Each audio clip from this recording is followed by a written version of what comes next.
कैलासवासी संतोष देशमुख यांची झालेली अमानवीय हत्या व बौद्धवासी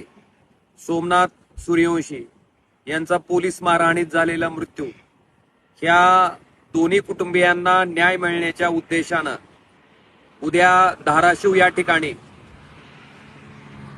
दिनांक 11 जानेवारी रोजी सकाळी 10 वाजता जिजामाता चौक या ठिकाणाहून मोर्चाचं आयोजन केलेलं आहे। या मोर्चामध्ये सर्व पक्षातील मंडळींनी सर्व सामान्य धाराशिवकरांनी सहभाग नोंदवावा व देशमुख कुटुंबीय व सूर्यवंशी कुटुंबीय या दोन्ही कुटुंबांना न्याय मिळण्याच्या उद्देशानं प्रचंड मोठ्या प्रमाणात आपण या मोर्चात सहभागी व्हावं ही कळकळीची नम्र विनंती मी आपला सर्वांना करतो।